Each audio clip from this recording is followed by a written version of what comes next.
అందరికీ నమస్కారం అండి. నేను మీ సుహాస్ని. ఇక్కడైతే ఆమ్లెట్ అయితే వేసుకుందాం అనేసి ఆనియన్స్, పచ్చిమిర్చి, కొత్తిమీర సన్నగా కట్ చేసుకున్నాను. మరి సన్నగా అయితే ఏం కాదండి. ఇక్కడైతే పక్కన వచ్చేసి బాండెట్లో కాస్త ఆయిల్ వేసి పెట్టాను. ఇంకే చూసినట్లయితే కట్ చేసిన ఆనియన్స్, పచ్చిమిర్చి, కొత్తిమీర, ఇంకా ఇందులోకి మిరియాల పౌడరు, అలాగే కాస్త టేస్ట్ సరిపడా సాల్ట్, పసుపు, ఇంకా ఎగ్స్ అయితే కొట్టేసాను. ఈ ప్రాసెస్ అంతా ఎందుకు చేసుకుంటున్నా అంటే నా కోసం అని. బయటికి అయితే వెళ్ళామండి.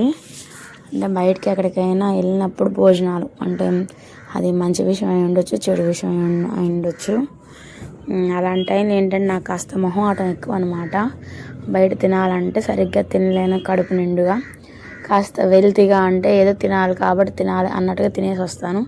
కానీ ఆకలికి ఉండలేక మళ్ళీ ఇంటికి వచ్చి ఏదో ఒకటి చేసుకొని తినాలనిపిస్తుంది.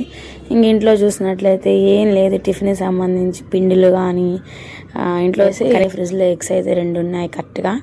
ఈ 2 అయితే ఆనియన్స్, పచ్చిమిర్చి, కొత్తిమీర వేసి ఈ విధంగా అయితే ఆమ్లెట్ వేసుకున్నాను. ఇవి తిందామని చెప్పేసి అలా కూర్చున్నాను ప్రశాంతంగా. లాస్ట్కి ఏం జరిగిందో మీరే చూడండి. నాకు కొద్దిగా మొహం అటువంటి పక్కన ఎవరైనా ఉన్నా తినలేను, అలాగే పక్క వాళ్ళకి పెట్టకుండా అసలు తినలేను. ఏదో కొద్దిగా తిన్నా కూడా పక్కన వాళ్ళకి పెట్టి తినే అలవాటు ఇది మొదటి నుంచి. అంటే మా అమ్మ నాన్న పెంచిన పెంపకం అనుకోవాలి, లేకపోతే నాకున్న మొహమాటం అనుకోవాలో. తిండి దగ్గర ఎప్పుడు మొహమాటానికి పోకూడదని చెప్పి మా అమ్మ చెప్తానే ఉంటుంది. కడుపట్టిన వరకు తినేసి ప్రశాంతంగా ఉండాలనేసి.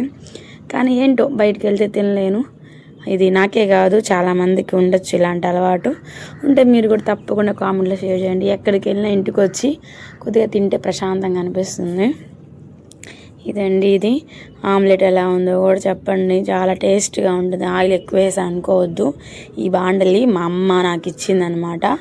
అంటే మా అమ్మ కట్టెల పొయ్యి మీద ఇట్లా ఆమ్లెట్ వేసేది, సేమ్ ఆ ప్రాసెస్ లాగా చేయాలని చెప్పేసి చేశాను. అందుకని కాస్త ఆయిల్ ఎక్కువ వేసి నేనైతే నార్మల్ కొద్దిగానే వేస్తాను. ఈ విధంగా అయితే ఉంది. ఇక్కడ తిందామని కూర్చున్నానో లేదో ఏదో కొద్దిగా వాటాకైతే ఇప్పుడు వచ్చేసారు మా ఇషమ్మ.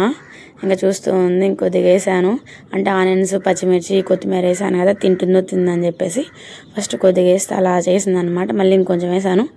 మొత్తానికైతే ఈగుడు కూడా తిన్నాను. నేను తినే దాంట్లో ఇంకొద్దిగా ఈగుడికేసి ఇంకా మళ్ళీ ఇంకాసేపటి తర్వాత అయితే మా అమ్మ వచ్చింది. ఇది కాస్త వేడిగా ఉంది, ఫ్యాన్ వేసుకుని ప్రశాంతం తిందాం అనుకుని కూర్చున్నా. అమ్మ వచ్చింది. ఇంకా చెప్పాను కదా మొహం ఆటో పక్కనుంటే